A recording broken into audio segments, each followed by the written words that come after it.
नमस्कार दोस्तों, स्वागत है आप सभी का एक और नए वीडियो में। दोस्तों, ध्यान लगाने के बारे में हमने काफी सारी कहानियां सुनी हैं। हमने काफी सारी बातें सुनी हैं, लेकिन उसके बाद भी हम ध्यान नहीं लगा पाते। हम किसी काम में मन नहीं लगा पाते। आखिर ऐसा क्यों होता है और ऐसी क्या वजह है जिस कारण जब भी हम कोई कार्य करना शुरू करते हैं तो हमारा मन भटकने लगता है। हमारे मन में तरह तरह के विचार चलने लगते हैं और हम उस कार्य पर ध्यान ही नहीं लगा पाते। तो अगर आप भी इस समस्या से जूझ रहे हैं तो आज की जो कहानी है ये आपके लिए बहुत ही महत्वपूर्ण होने वाली है, तो इस कहानी को अंत तक जरूर देखिएगा। इस कहानी में हम आपको कुछ ऐसे तरीके बताने वाले हैं जिसके माध्यम से आप किसी भी कार्य को मन लगाकर कर सकते हैं और आपका ध्यान भी प्रति सेकंड गहरा होता जाएगा। दोस्तों, एक समय की बात है। एक नगर में एक बहुत ही प्रसिद्ध गुरुवार रहा करते थे। वह बहुत ही विद्वान और बहुत ही ज्ञानी थे। लोग उनके पास अपने समाधान के लिए बहुत दूर दूर से आया करते थे और उनके आश्रम में उनके कई शिष्य भी उनके साथ रहा करते थे। एक दिन की बात है, वह अपने आश्रम में टहल रहे थे कि तभी उन्होंने देखा कि उनका एक शिष्य संस्कृत के कुछ लोगों को एक पन्ने से दूसरे पन्ने पर उतारने का प्रयास कर रहा था, लेकिन बार बार गलती होने के कारण उसे वह सारा काम दोबारा शुरू करना पड़ रहा था। कई बार प्रयास करने के बाद आखिरकार वह थक गया और हार मान ली। तभी उसकी नजर उन गुरुवर पर पड़ी। जब उस शिष्य ने उन गुरु को देखा तो उन्हें प्रणाम किया और अपनी समस्या बताते हुए वह उन गुरुवार से कहता है, हे गुरुवर, मैं करीब 2 घंटों से नए पन्ने पर उतारने की कोशिश कर रहा हूँ, लेकिन बार बार न जाने क्यों मुझसे गलती हो जा रही है। ना जाने क्यों बार बार मेरा मन भटक जा रहा है। मैं हर बार अपने मन को साधने की कोशिश कर रहा हूँ, लेकिन बार बार मुझसे कोई ना कोई गलती हो ही जा रही है और इसी कारण मुझे बार बार यह काम एक नए सिरे से शुरू करना पड़ रहा है। आखिर ऐसा क्यों हो रहा है? इसका जवाब देते वह गुरुवर अपने उस शिष्य से कहते हैं, बनते, ऐसा केवल ध्यान की कमी के कारण होता है, क्योंकि एक साधारण इंसान अपने मस्तिष्क की 99% ऊर्जा को यूं ही व्यर्थ कर देता है। इसी कारण उसका मन किसी भी कार्य में नहीं लग पाता और यही वजह है कि उनसे बार बार गलतियां होती रहती है और वह चाहकर भी उन गलतियों को सुधार नहीं पाते और वहीं पर एक सधा हुआ मन इन कार्यों को बड़ी सरलता और सहजता से कर लेता है और इसके पीछे भी कई कारण हैं। तभी वह शिष्य उन गुरुवार से कहता है, कौन से कारण है गुरुवर? तभी अब गुरुवार अपने उस शिष्य से पहला कारण बताते हुए कहते हैं, भंते, आप लिखते वक्त जरूर किसी और घटना के बारे में सोच रहे हो। इस पर वह शिष्य हाँ में सर हिलाते हुए कहता है, जी गुरुवर, आपने बिल्कुल सही कहा।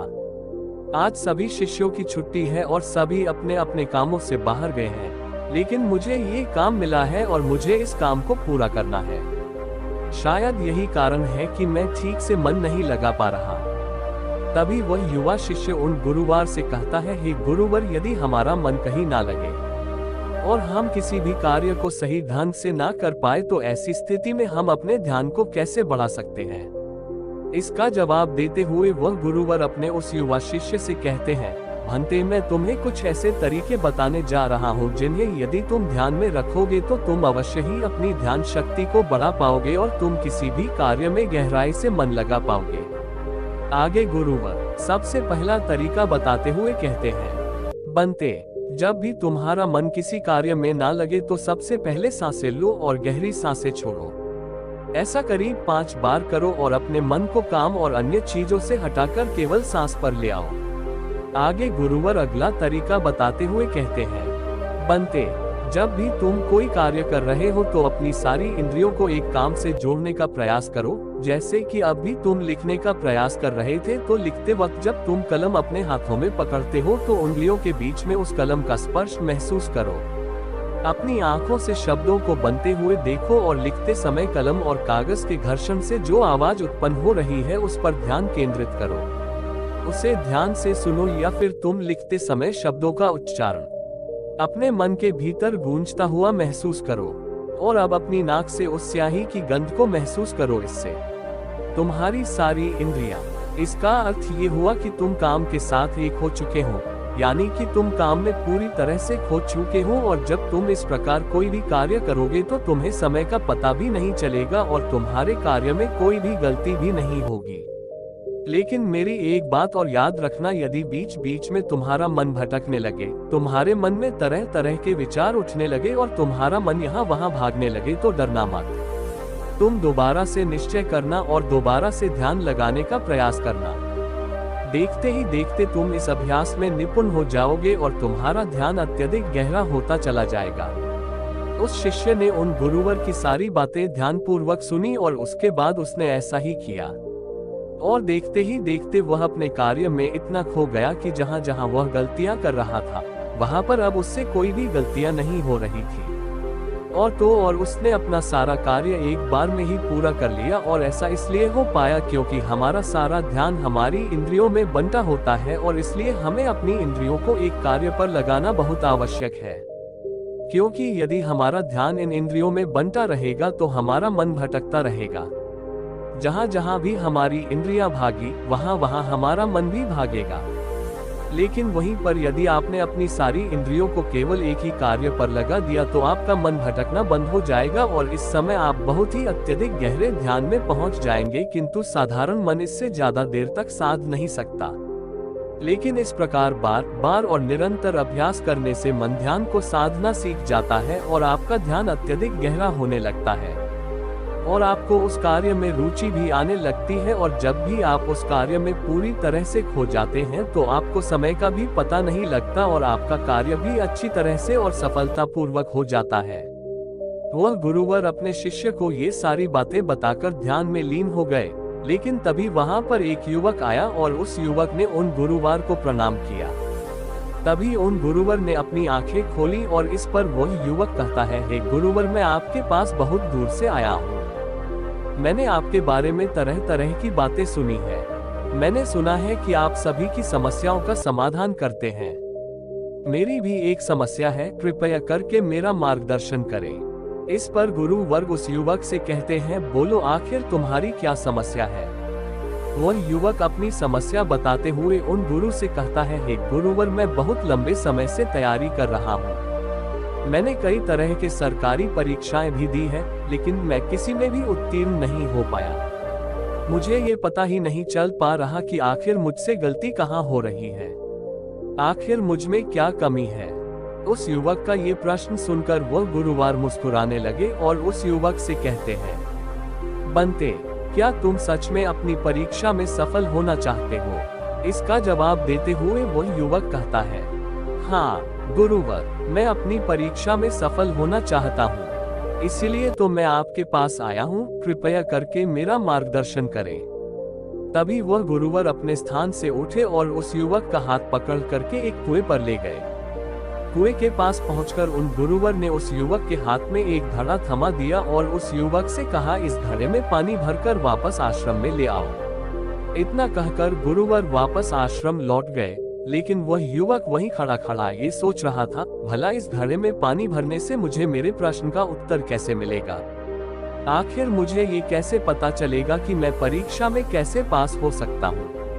लेकिन उस युवक के पास और कोई विकल्प भी नहीं था, इसलिए जैसा कि उसे उन गुरुवर ने कहा था, कुएं से पानी खींचा और मटके में पानी भर लिया। लेकिन ये क्या, मटके में तो कई सारे बारीक, और इसलिए मेहनत करते हुए भी तुम कोई परिणाम प्राप्त नहीं कर पा रहे हो। जैसा कि उस मटके में कई सारे बारीक छेद थे और तुमने सोचा कि तुम उसे लेकर जल्दी जल्द आश्रम पहुंच जाओगे, जो तुम्हारा लक्ष्य था। मटके में पानी भर लिया, लेकिन ये क्या, मटके में तो कई सारे बारीक छेद हैं जिनसे पानी धीरे धीरे रिस रहा है। वह युवक मन ही मन ये सोचने लगा, इस घड़े में तो छेद है, मैं इसे आश्रम में कैसे ले जाऊंगा? तभी उसने सोचा, ये छेद तो बहुत छोटे हैं, यदि मैं इससे जल्दी जल्दी ले जाऊं तो मैं आश्रम तक जल्दी पहुंच जाऊंगा और इसमें से पानी भी ज्यादा नहीं गिरेगा। यह सोचकर उस युवक ने वह घड़ा उठाया और दौड़ता हुआ वह जल्दी जल्दी उन गुरुवर के पास पहुंचा। लेकिन जब तक वह वहां आश्रम पहुंचता वह पूरी तरह से भीग चुका था और मटके में पानी केवल नामात्र के लिए ही बचा था। इसे देखकर वह गुरुवर मुस्कुराने लगे और उस युवक से कहते हैं, मन का भटकाव बहुत बड़ी बीमारी है और तुम्हारे साथ भी यही हो रहा। लेकिन तुमने देखा कि वह सारा पानी धीरे धीरे करके उस मटके से गिरता चला गया और अंत तक इस मटके में केवल नामात्र पानी ही बचा है। इसलिए अपने मन को भटकने से रोको, क्योंकि ध्यान के बिना कोई भी कार्य पूरा नहीं किया जा सकता है। इस पर कुछ लोग जरूर कहेंगे कि कुछ काम केवल शारीरिक शक्ति से ही होते हैं, लेकिन याद रखें कि शरीर भी मन के आदेश पर ही चलता है। इसलिए सारे कार्य मानसिक शक्ति से ही संभव हो पाते हैं। यदि कोई लकड़हारा लकड़ी काटते समय ध्यान न रखे तो वह एक जगह पर कुल्हाड़ी नहीं चला सकता और हो सकता है कि वह खुद को चोट भी पहुंचा ले।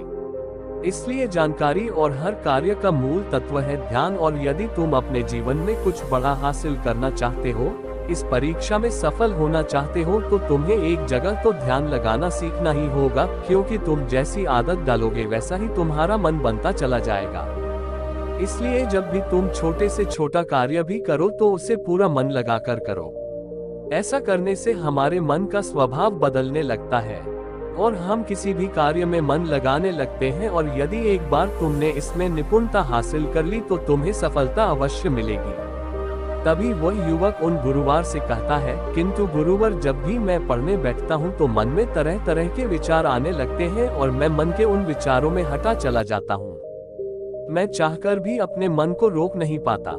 ऐसी स्थिति में मैं मन के उन विचारों को कैसे छोड़ सकता हूँ। इस पर वह गुरुवर मुस्कुराते हुए उस युवक के हाथों में गिलास थमा है और उस गिलास में लबालब पानी भर देते हैं और उस युवक से कहते हैं, ये गिलास जो तुम्हारे हाथ में है, इस गिलास में से एक भी बूंद पानी नीचे नहीं गिरना चाहिए, इसे पकड़ कर रखो। इस पर वह युवक कहता है, लेकिन कब तक? इसके जवाब में वह गुरुवर उस युवक से कहते हैं, जब तक ये गिलास मैं तुम्हें नीचे रखने के लिए ना कहूँ। उस युवक ने उन गुरुवर की बात मान ली और तत्परता के साथ गिलास लेकर वह खड़ा हो गया। आखिर में उसे भी तो अपनी योग्यता गुरुवर को साबित करनी थी। शुरू में सब कुछ ठीक चल रहा था, लेकिन कुछ ही देर बाद उसके मन में तरह तरह के विचार उठने लगे और यह सोचने लगा, आखिर यह सब करने से भला क्या होगा। मैं चाहे कितनी भी कोशिश कर लूं, लेकिन मेरा मन मेरे बस में नहीं आने वाला। मैं उस पर नियंत्रण नहीं साध सकता। मैं कभी नहीं बदल पाऊंगा। ये सोचकर वह लड़का मन ही मन असहज होने लगा। वह लगातार कोशिश करता रहा, लेकिन अब उसके शरीर के हिलने से बार बार पानी गिलास से नीचे गिर रहा था और जमीन पर फैल रहा था।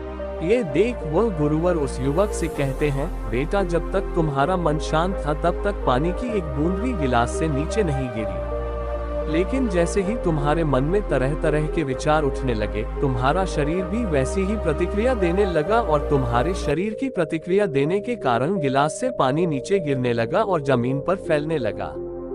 आगे और गुरुवर उस युवक को समझाते हुए कहते हैं, बेटा, जैसे गर्म लोहे पर हथौड़ी की चोट पड़ती है, सुबह एक नया आकार लेता है, ठीक उसी तरह से एक विचार छोटे हथौड़े के जैसा होता है, जिसकी चोट से इंसान का शरीर, व्यक्तित्व और मन आकार लेने लगता है। अर्थात तुम्हारा यह मन ग्लास में पानी की तरह है और यह बहुत आसानी से भटक जाता है, विचलित हो जाता है। यदि तुम चाहते हो कि ग्लास में भरा हुआ यह पानी शांत रहे तो इसके लिए तुम्हें अपने मन को शांत रखना होगा। इसके बाद गुरुवर उस युवक को कहते हैं, अब इस ग्लास को एक बार फिर से पकड़ो और अपना सारा ध्यान अपनी सांस पर ले आओ। सांसों को अपने पेट में, सीने में आता जाता महसूस करो। हाथ में जो दर्द है, जो असहजता हो रही है, उसे जाने दो। मन में जो विचार आ रहे हैं, उन्हें जाने दो। खुद को ये याद दिलाओ कि तुम मन नहीं हो, बल्कि मन को देख रहे हो। तुम सांस भी नहीं हो, तुम सांस को देख रहे हो। ऐसा याद करने से विचार आकर चले जाएंगे, लेकिन तुम्हें विचलित नहीं कर पाएंगे। थोड़ी देर तक वह लड़का यूं ही अभ्यास करता रहा और अब तक पानी के उस गिलास से एक भी बूंद पानी नीचे जमीन पर नहीं गिरी। ये देखकर वह गुरुवर मुस्कुराए और उस युवक से कहते हैं, बेटा, बस अब यही अभ्यास अपने काम और पढ़ाई में करना। इससे मन धीरे धीरे शांत होने लगेगा। फिर को कैसे हो जाएगा? मन धीरे धीरे शांत होने लगेगा। फिर कोई भी बड़ी चीज हासिल करना मन के लिए स्वाभाविक हो जाएगा। इस प्रकार तुम किसी भी बड़े से बड़ा लक्ष्य को हासिल कर सकते हो और यदि तुम किसी परीक्षा में सफल भी हो। इतना कहकर वह गुरुवर शांत हो गए और वह युवक भी यह समझ चुका था कि आखिर वह इतने सारी परीक्षाएं देने के बाद भी अब तक सफल क्यों नहीं हो पाया। उसने उन गुरुवर को प्रणाम किया और वापस अपने घर लौट आया। दोस्तों, इस कहानी से हमने कई सारी महत्वपूर्ण बातें सीखी है। चलिए एक एक करके उनके बारे में जानते हैं। सबसे पहले पांचों इंद्रियों को एक काम पर लगाओ। गहरी सांस ले लो और गहरी सांसें छोड़ो। ध्यान सांस पर ले आओ और बाकी सारी चीजें छोड़ दो। दूसरी बात, सभी इंद्रियों को केवल एक काम से जोड़ो। कान, आंख, नाक, स्पर्श, हर तरह से काम से जुड़ जाओ, उस काम में एक हो जाओ। तीसरा, यदि ध्यान टूट भी जाए तो इसमें घबराने की कोई जरूरत नहीं। एक बार फिर निश्चय करो और दोबारा से प्रयास करो। दोबारा से अपने काम में पूरी तरह से मग्न होने का प्रयास करो। धीरे धीरे ध्यान गहरा होता चला जाएगा और आप किसी भी कार्य में पूरी तरह से मग्न हो जाएंगे। जब ऐसा होगा तब आप वह कार्य बड़ी सरलता और सहजता से पूरा कर लेंगे। इस बीच जो समय लगने वाला है उसका भी अंदाजा आपको नहीं लग पाएगा और साथ ही ना तो वह काम आपको बोझ लगेगा और ना ही आप उस काम को करने में उबाऊ महसूस करेंगे। आप उस काम में आनंदित रहेंगे, उस काम में आपको मजा आएगा और आप उस कार्य को बड़ी सरलता और सहजता से पूरा कर पाएंगे। दूसरी बात जो हम इस कहानी से सीखते हैं वो ये है कि हर जानकारी और हर कर्म का मूल तत्व है ध्यान। हमें ऐसा लगता है कि मन के छोटे मोटे भटकाव से कोई फर्क नहीं पड़ता, लेकिन बिना ध्यान के कोई भी कार्य असंभव है ही नहीं। आपने कभी ना कभी तो ये महसूस किया ही होगा कि जब आप कोई पढ़ाई कर रहे हैं या कोई जरूरी काम कर रहे हैं, उसी दौरान आपके फोन में कोई नोटिफिकेशन आ जाता है। आपका मन तुरंत ही यह कहता है कि चलो एक बार वह नोटिफिकेशन देख लेते हैं, आखिर उसमें ऐसा क्या है। और जैसे ही आप वह नोटिफिकेशन देखने जाते हैं, आपका पूरा ध्यान उस स्मार्टफोन में लग जाता है और आपका अधिकांश समय उसी में बीत जाता है। लेकिन जब आपको यह एहसास होता है तब तक बहुत देर हो चुकी होती है। तीसरी बात, स्वीकार करो और जाने दो। जैसे गर्म लोहे पर हथौड़े की चोट से वह आकार लेता है, ठीक उसी प्रकार से मन के विचार भी एक हथौड़े की भांति है और उनकी चोट से इंसान का शरीर, व्यक्तित्व और मन आकार लेता है। आपने ये भी जरूर देखा होगा कि जब हमारे मन में सकारात्मक विचार होते हैं तो हम बहुत ही पॉजिटिव, अच्छा और हल्का महसूस करते हैं। वहीं जब हमारे मन में नकारात्मक विचार होते हैं तो हम बहुत ही भारी, परेशान और चिंतित महसूस करते हैं। साथ ही हमारा शरीर भी बहुत थका थका महसूस होता है। इसलिए छोटे से छोटे विचारों पर हमें ध्यान देना आवश्यक है।